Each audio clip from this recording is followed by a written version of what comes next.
All right, hey everybody. Just wanted you to see this PowerPoint before we actually start reading Sir Gawain and the Green Knight next week. You're going to need to take some notes because as you take notes, I am going to want you to take a picture of your notes and upload them into Google Classroom to show that you took your notes down about Sir Gawain and the Green Knight. All right, so make sure you're taking notes. Then you're going to take a picture of them and upload it once we're done. All right, so this is cultural and character backgrounds about Sir Gawain and the Green Knight, which is the first King Arthur legend that we are going to be reading this 9 weeks. So the author of the poem is unknown, kind of like how Beowulf was. It's completely anonymous. We don't know who actually wrote it. They refer to him as the Pearl Poet. That's about the closest thing to a name that we have. So you do need to know and write down that the author is unknown. All right. It was written in northwestern England around 1370. The language and topics indicate that the author was most likely familiar with French, Latin, the aristocracy, and the medieval romance genre. So make sure you have written down that the author is unknown or only known as the Pearl Poet, and that it was written in northwestern England around 1370.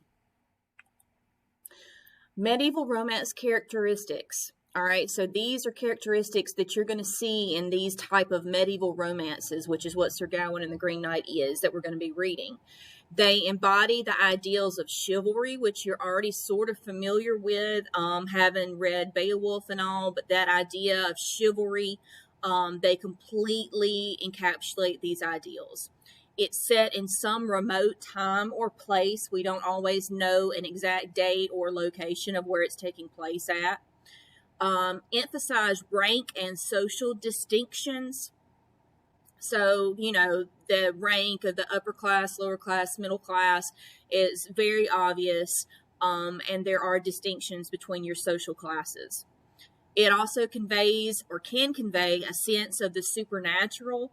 You're going to see a little bit of that in Sir Gawain, not in Sir Gawain and the Green Knight, but in another story that we're going to read. But this one, Sir Gawain and the Green Knight, is going to be heavy on the supernatural because we're literally dealing with a knight who is green. All right, he is colored green. So that's where you kind of see your supernatural come into play in this story. You have a hero who is engaged in pure adventure. You're going to see that in this story as well because you've got Sir Gawain who is going to go on an adventure. It usually includes love in some form or fashion. This story does just a little bit. It's not real heavy on the love, but there is a little bit of a sort of love interest, I guess you could say, in there. And features spontaneous fighting. There aren't any major fighting scenes in this particular story. The next story there is, but this story there's not a whole lot of fighting going on, although there is what you might say an altercation that is going to occur. So you need to make sure you have these characteristics written down and you know that these are all the characteristics that commonly accompany medieval romances. Stages of a medieval romance.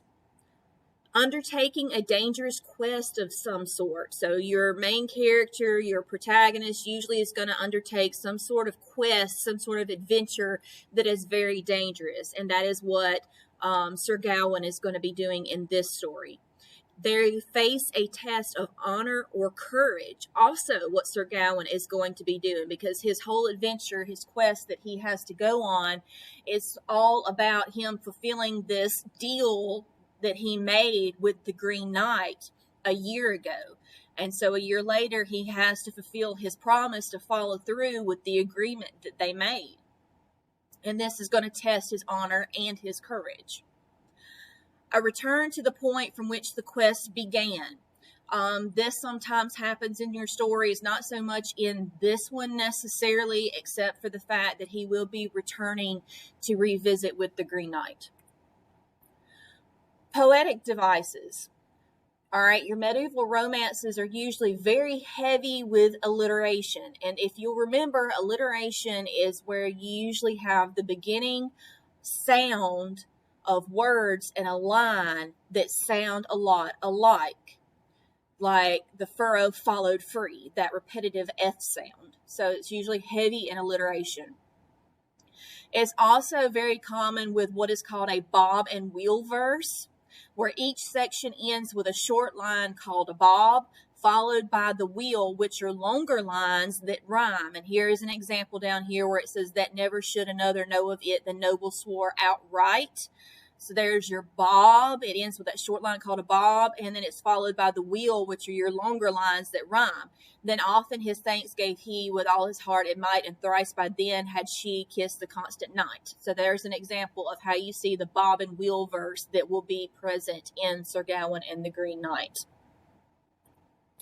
Themes.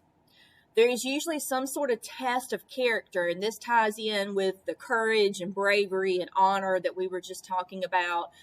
Usually there's going to be some test that the protagonist has to go under, and in this instance with Sir Gawain and the Green Knight, Sir Gawain is going to go under a test, and it's a test of his courage and his honor that he is going to go under. The power of nature to revive or destroy man. You will see this as well. Not going to go into detail too much right now, but you will see how the power of nature is able to revive or to destroy man. Games to prove worthiness. That's going to be very present in this story, because when I mentioned earlier about this sort of deal or promise that Sir Gawain makes with the Green Knight, you're going to see that because it's sort of like a game as well. Mostly a game for the Green Knight. It's a test, but it's also a game. Male-female opposition. You'll see a little bit of this, not a whole lot of it, but we'll talk more about that later. Here are your main characters. Really the only characters that's even in the story at all is your main character, Sir Gawain, who's the young knight that's ready for this challenge, this adventure that he's going to go on because of this deal or this game that he has agreed to play with the Green Knight. The Green Knight is quite literally green. He even rides a green horse. He is a mysterious figure who proposes this quest, this game that Sir Gawain ends up agreeing to play. Lord Berthelac allows Gawain to stay at his castle during his quest. When he goes on his adventure, he needs a place of respite for a little while, and Lord Berthelac's castle is somewhere that he stays, just, for a few days. Lady Berthelac is Lord Berthelac's wife, and she ends up tempting Sir Gawain in a way. You'll see more of that when we read the story, but she is that opposition, that female opposition that I just mentioned, and she tempts Gawain.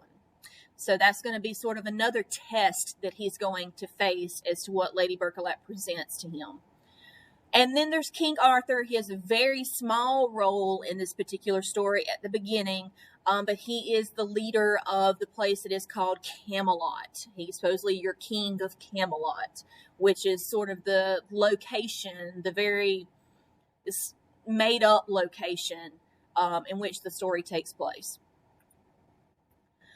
Sir Gawain is a knight of the Round Table. So if you've ever heard of King Arthur and his Knights of the Round Table, he is one of those knights that's always mentioned in the legend of King Arthur. He is depicted as both a ruthless warrior and a noble and courageous man. And as a knight, Sir Gawain would have to uphold the code of chivalry. The code for knights is code of chivalry. Sir Gawain would have been expected to adhere to physical and non-physical ideals in this code of chivalry. First, you have your physical ideals for knights, which includes they should be strong, they should have a lot of strength about them, they should be very skilled at arms, in other words, very skilled at using their swords, because that's what they used back then, as well as horsemanship. So they should be able to ride horses very well, because that was their main means of transportation. That was how they got around, was on horses. So they should be very agile and able to do these three things. Non-physical ideals for knights includes courage. They should be courageous. They should have humility. They should be very courteous. And they should also be loyal, especially to their king, King Arthur. They should have that loyalty there. So some of this may seem a little bit familiar from what we learned with the Anglo-Saxons in Beowulf. This is still being kind of carried on or carried over to your medieval romances. You're still going to see this whole code of chivalry and honor, respect, loyalty to your leader, all of those types of things. Theories on the meaning of the color green. The color green represents fertility and rebirth. It can represent love.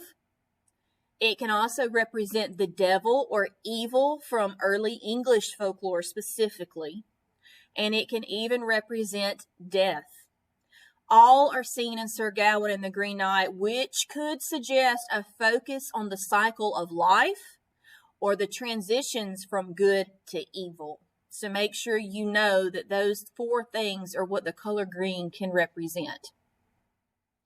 And that is it. That is the end of your PowerPoint. That's all I've got. Make sure you've taken notes. And once you're done, you upload a picture of your notes to the Google assignment in Google Classroom, okay?